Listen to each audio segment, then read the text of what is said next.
تو مجھے آپ 2-4 دفعہ کہیں گے تو مجھے خوشی ہوگی کہ بڑا پینڈو ہے. تو پہلے سیمپل لایا جاتا تھا, خواتین سے پاس کراتے تھے, اگر چاول ٹھیک ہے تو پھر چاول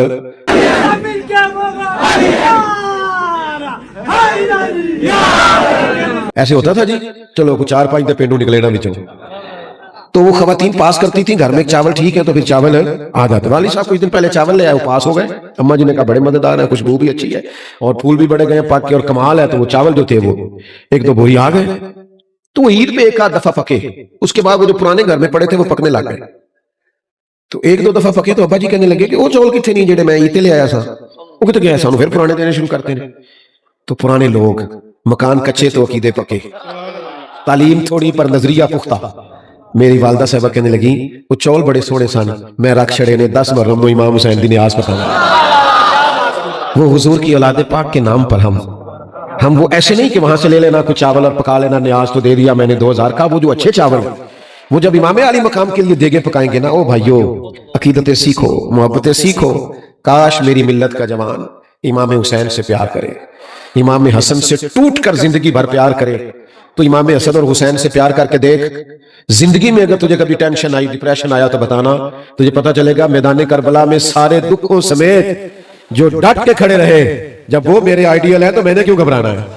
تو آپ سب سے پہلے تو یہ محبتیں اپنے دلوں میں پیدا کریں, اور اس عقیدت کا اپنے دل کے اندر آپ جذبہ لائیں. اور پھر یہ بھی یاد رکھو, کبھی کبھی حضور نے آنسوؤں کے اندر لپیٹ کے ہمیں درس دیا ہے اہل بیت کی محبت. حضرت عثمان غنی رضی اللہ تعالیٰ عنہ فرماتے ہیں نبی کریم نے امام حسن اور حسین کو سینے سے لگایا اور آنکھوں میں آنسو تھے. بندہ روز ہی اولاد کے لیے دعا کرتا ہے, لیکن کبھی بیمار ہو تو پھر رو کے کرتا ہے, کبھی سفر پہ جا رہا ہو تو رو کے کرتا ہے. آج سرور کائنات علیہ السلام نے دونوں نواسوں کو اپنے مبارک سینے سے لگا کے اللہ کی بارگاہ میں عرض کی, اے اللہ میں ان دونوں سے محبت کرتا ہوں, تو بھی ان سے محبت فرما. اور پھر عرض کرنے لگے اللہ کی بارگاہ میں پیارے حبیب کہ اے اللہ جو میرے حسنین سے محبت کرے تو ان سب سے بھی محبت فرما. تو یہ کتنا بڑا قرب ہے, حضور نے یہ محبت سکھائی, ہمیں اپنے دل میں یہ محبت پیدا کرنی ہے. آج سے 70-75 سال پہلے کسی سے پوچھتے نا نام کیا کہتا تھا, غلام حسین. کنے رکھا کہتا دادے نے. تو میرا دل کرتا اس دادے کو سلام کروں جس کو پوتا پیدا ہوتے ہی خیال آیا تھا کہ حسین کا غلام ہونا چاہیے, اس نے غلام حسین نام رکھ دیا. اس سے پہلے دن ہی خیال آیا کہ یہ امام علی مقام کا غلام ہونا چاہیے. پہلے تو یہ پیار پیدا کرو. اور دوسری بات یہ ہے کہ یہ دور جس دور میں ہم رہ رہے ہیں نا, یہ شرارتیں, سازشیں, فتنے, اس میں نا لوگ خبروں میں بڑا رہتے ہیں. اور آج کل آپ کو پتہ ہے ہر بندہ صحافی ہے, سب کے پاس موبائل ہے, ساری خبریں نشر کرتے ہیں. تو خبروں میں لوگ رہتے ہیں, وہ کیا کریں گے, وہ بازو چڑھا کے کہیں گے میں بتاؤں گا اہل بیت کی شان کیا ہے. او بھائی آپ کیا بتائیں گے, وہ تو اللہ نے قرآن میں بتا دی ہے, وہ تو حدیث میں موجود ہے, آپ پڑھیں اور بیان کریں. آپ مشاجرات کو چھیڑ رہے ہیں جن کے فیصلے ہو چکے صدیوں پہلے. قرآن مجید کی نص موجود ہے کہ اشداء علی الکفار رحماء بینہم, وہ کافروں پر سخت تھے, آپس میں تو بڑے مہربان تھے. تو آپ مشاجرات کو چھیڑ رہے ہیں قوم کو الجھانے کے لیے. سنا اور یاد رکھنا, یہ کہیں باہر سے نہیں آئی حب اہل بیت. نبی کریم کے اہل بیت اطہار کا احترام, پیار, عقیدت, محبت ہمیں جتنی سیکھنے کو ملی ہے یہ رسول پاک کے صحابہ نے سکھائی ہے. یہ ہمیں ملی وہاں سے ہے, یہ سکھائی. تم نے کہاں سے روایات پڑھی ہیں, تم تک کہاں سے پہنچی؟ یہ صحابہ ہی تھے روایت کرنے والے. تم صرف خبروں میں رہنے کے لیے اور مجھ سے کوئی ناراض نہ ہو جائے تو داد اور امداد حاصل کرنے کے لیے تم قوم کے نوجوانوں کے ذہنوں میں فتنے ڈالتے ہو اور آزمائش برپا کرتے ہو. میں آپ کی خدمت میں ایک بات عرض کروں, یا ماشاءاللہ بڑے بزرگ علماء بیٹھے ہیں, اساتذہ بیٹھے ہیں. کوئی بھی حدیث جب آپ تک پہنچتی ہے تو پہلے راوی کا نام لیا جاتا ہے. ایسے ہی ہے. حضرت ابو ہریرہ فرماتے ہیں کہ سرکار دو عالم علیہ السلام نے فرمایا, حضرت عبداللہ ابن عمر فرماتے ہیں, سیدہ عائشہ. ایسے ہی ہے. تو اگر راوی مشکوک کر دیا جائے معاذ اللہ, نہیں سمجھ آئی, راوی مشکوک ہو جائے تو روایت ٹھیک رہے گی؟ بولو. تو جن صحابہ کو تم مشکوک کر رہے ہو سارا دین انہوں نے روایت کر کے پہنچایا ہے. تو دراصل تم چاہتے یہ ہو کہ دین مشکوک ہو جائے. تم اتنی بڑی سازش کرتے ہو کہ جس کی وجہ سے لوگوں نے طے کر. تو عزیز سارا پیار سکھایا ہی حضور کی اصحاب نے. دیکھو نا, امام حسن چلے گئے حضرت فاروق اعظم رضی اللہ تعالیٰ عنہ کی ملاقات کے لیے. تو کوئی میٹنگ چل رہی تھی, امیر المومنین کچھ سرکاری لوگوں کے ساتھ گفتگو کر رہے تھے. تو دروازے پہ آپ کے اپنے بیٹے جناب عبداللہ ابن عمر بھی کھڑے تھے. امام حسن نے جلا کے سلام لی اور جا کر کے پوچھا کہ شہزادے آپ یہاں کھڑے؟ کہا میں ملنے آیا تھا والی صاحب سے، لیکن کچھ لوگ آئے ہوئے ہیں تو امور حکومت میں کچھ مشاورت چل رہی ہے، تو والی صاحب نے مجھے کہا تھوڑا انتظار کر لیں، تو میں انتظار میں کھڑا ہوں۔ تو امام حسن کہنے لگے ٹھیک ہے، میں بھی پھر کسی نماز کے وقت میں مسجد میں مل لوں گا۔ حضرت عبداللہ ابن عمر فرمانے لگے حضور آپ نے جانا ہے تو چلے جائیے، تو مجھے روکا ہے؟ کہ نہیں شہزادے مسئلہ نہیں ہے، ہر نماز میں ملاقات ہوتی، قربان جائے۔ میٹنگ ختم ہوئی، حضرت عبداللہ ابن عمر کو اجازت ملی ملاقات کی، تو جناب امیر المومنین کی خدمت میں عرض کی کہ حضور جب میں منتظر تھا تو امام حسن بھی آئے تھے، تو میں نے ان سے کہا کہ آپ جائیے ملاقات کر لیجئے، پر انہوں نے کہا جب امیر المومنین نے آپ کو یہاں رکنے کو کہا ہے تو کوئی مسئلہ نہیں، میں بھی مسجد میں مل لوں گا۔ یہ دیکھو میں کس شخص کی بات کر رہا ہوں، میں آپ کو کیا بتاؤں میں کس کی بات کر رہا ہوں۔ یہ وہ عمر ہے کہ کسی نے بہکانا تو کیا ہے، ان کو دیکھ کے تو شیطان راستہ ہی بدل جاتا ہے۔ یہ وہ شخص ہے، یہ وہ شخص جس نے اس انداز میں حکومت چلائی ہے کہ اپنا اور بیگانہ مجبور ہے کہ اس دھرتی پہ اگر کسی نے عدل قائم کر کے دکھایا ہے وہ تو حضرت فاروق اعظم کی ذات پاک، اتنا بڑا آدمی، لیکن نسبتوں کے احترام کا رنگ دیکھو کیسا ہے۔ حضرت فاروق اعظم رضی اللہ تعالیٰ عنہ مسجد نہیں گئے، گھر نہیں گئے، امام حسن کے گھر چلے گئے، شہزادے کے دروازے پہ دستک دی، تشریف لائے، کہا جناب آپ آئے تھے تو بغیر ملے واپس آ گئے، تو وہ عرض کرنے لگے امیر المومنین آپ کے اپنے شہزادے کھڑے تھے، کہا ان کا اور آپ کا کیا مقابلہ، آپ بات کو سمجھیں، ان کا اور آپ کا کیا مقابلہ۔ اور یہ کبھی کبھی ہوتا ہے، کبھی کبھی اس اساتذہ کو اتنا پیار آتا ہے جب اپنی عزت مقام محبتیں دیکھتے ہیں لوگوں کی تو دل کرتا ہے نچھاور کر دیں اساتذہ اور مشائخ پہ سارا کچھ، جن کے قدموں میں بیٹھنے سے چار جملے کہنے آئے، تو پھر ان لوگوں کا کیا منظر ہوگا جنہوں نے حضور پاک کی بارگاہ میں بیٹھ کر نگاہ نبوت سے فیض پایا۔ حضرت فاروق اعظم کے جذبات ابھر آئے، آنکھوں میں آنسو آ گئے، امامہ اتار دیا اور سر کے بال تھام کے کہنے لگے امام حسن سے شہزادے یہ جو میرے سر کے بال ہیں نا، عزت کے بال، یہ آپ کے نانا مصطفیٰ کے اگائے ہوئے ہیں، تو میرے بھائی ہمیں تو سارا سکھایا ہی انہوں نے، تم نے پتہ نہیں کس سے سیکھا ہے، ہم نے ان کا ادب، ان کا احترام، ان کا اکرام حضور کے اصحاب سے سیکھا۔ علامہ اسماعیل حقی نے لکھا ہے، گرمی تو نہیں لگ رہی زیادہ آپ لوگوں کو، میں اللہ کے فضل سے کوئی ایسی بات نہیں کیا کرتا جو لگی لپٹی ہو، اور خوشامد سے اللہ نے ویسے ہی بڑا بچا کے رکھا ہے، کبھی ضرورت ہی نہیں پڑی، اللہ جانتا ہے کبھی ضرورت نہیں پڑی۔ کرو مد ہے اہل دول رضا، اور پڑے اس بلا میں میری بلا، میں گدا ہوں اپنے کریم کا، میرا دین پارا ہے، نہ ضرورت ہی نہیں پڑی سانو تخت ہزارے دی لوڑ کیے، نالے کی لگے شہر بمبول دے نال اسی تے اپنی بال کے سیکنے، ضرورت نہیں کبھی پڑی۔ لیکن آپ کو دیانتداری سے کہتا ہوں، محفلوں میں اکثر مجھے قوم کی فکر ہونے لگتی ہے، یہاں پنکھے لگا دیے گئے قریب قریب کر کے، اور آپ کے پاس وہ ساری سہولت موجود نہیں ہے، تو بار بار دل میں اتنی سپیڈ سے تقریر کرتا نہیں، کوشش کر رہا ہوں کہ تھوڑے وقت میں زیادہ باتیں کروں اور گفتگو جلدی سمیٹ دوں۔ اللہ تعالیٰ آپ کو ڈھیروں برکتیں دے۔ میں نا ایک دفعہ ایک جلسے میں گیا تو آپ کو پتا ہے وہ ہم نے ایک بڑا مخصوص طبقہ پال لیا ہے، اللہ تعالیٰ معاف کرے، اللہ عزت دے دیتا ہے، تو میری طرح کے لوگ سمجھتے ہیں شاید کو میرا ذاتی کمال ہے، تو وہ چکر میں پڑ جاتے ہیں۔ تو ایک نقیب صاحب تھے ایک جلسے میں، تو وہ بار بار نا قوم کو، اچھے لوگ بھی ہیں اس فیلڈ میں، بار بار تسی بڑے بے ذوق ہو، تسی سبحان اللہ نہیں کہیں دے، تسی فلان نہیں کر دے، تسی ہاتھ نہیں کھڑے کر دے، مصیبت ہے نا جی کچھ لوگوں کو۔ تو کچھ اس طرح کا انہوں نے ماحول بنا دیا کہ وہ مجھے ایسے لگا کہ یہ تو مجمع کی توہین ہے۔ تو اللہ مجھے معاف کرے، چونکہ ہم خود سب سے چھوٹے ہیں تو اتنی جلدی کوشش نہیں کرتے، لیکن میں نے ان کو تھام لیا ہلکا سا اور ان کو کان قریب کر کے نا میں نے کہا ادھر آؤ میری بات سنو۔ میں کیا جنہوں نے تو کہہ رہے نا ذوق نہیں، یہ سارے مفت آئے نہیں تے تو 30,000 روپیہ لے آئے نا کلے، ہوں دس انہاں دا ذوق چنگا ہے کہ تیرا ذوق چنگا ہے؟ یہ فری ہے سارے، تو بڑا عشق رسول کیڑا ہویا پھر؟ نہیں سمجھ آئی بات کی۔ اور پھر نقیب خطیب نعت خواں آتے جاتے ہیں اور نکلتے جاتے ہیں، آتے جاتے ہیں، اور اب یہاں اساتذہ بیٹھے ہیں، پتہ نہیں آپ پہ پیار آ رہا ہے میں زیادہ باتیں کر رہا ہوں۔ ایک جلسے میں نا ایک نعت خواں نے نعت پڑھی، قسم رب دی دل پہ میرا ایمان پہ آخدا ہے، کملی والے بھی تشریف لے آئے ہوئے نے، تو یہ قسم اٹھا کے اس نے بات کر دی۔ اب ہم تو چونکہ اتنی بڑی آنکھیں نہیں رکھتے، گناہگار آدمی ہے، ہم کیسے دعویٰ کر سکتے ہیں کہ کون آیا ہے؟ تو یہ نعت بھی سنائی تو جانے بھی لگا محفل سے، تو میں کدھر چلا ہے؟ کہنا میں آگے جانا ہے، میں اتنا لے تو قسم چکی تھے حضور آئے نے آپ ہی ٹور چلا ہے۔ تو عجیب آدمی ہے، جہاں سرکار ہے وہاں بیٹھ تو جہاں کدھر رہا ہے؟ تو معاذ اللہ تعالیٰ آپ وہ کام نہ کریں جس میں بعد میں مشکل پیدا ہو، آپ دائروں کے اندر رہے، ضابطوں کے پابند رہے۔ اور یہ بعض لوگ ایسے ہیں جو کسی ضابطے کے پابند نہیں، ان کو کہتے ہیں میرا ذوق آندہ ہے، او بھائی تو اپنا ذوق کھول رکھ، یہ 10 قرآن کی آندہ ہے، یہ بتا حدیث کیا کہتی ہے، دین کیا کہتا ہے، یہ بتا، ذوق اپنے تک رکھ جو تیرا ہے، عام دام برسر مطلب۔ علامہ اسماعیل حقی نے لکھا ہے کہ ایک مقام پہ نا اللہ کے حبیب علیہ السلام تشریف فرما ہے، اور وہ جگہ ایسی ہے کہ صحابہ آ کے بیٹھے تو جگہ فل ہو گئی، مزید کسی کی گنجائش نہیں، بظاہر بھرا ہوا ہے سارا حال۔ میری طرف توجہ کریں،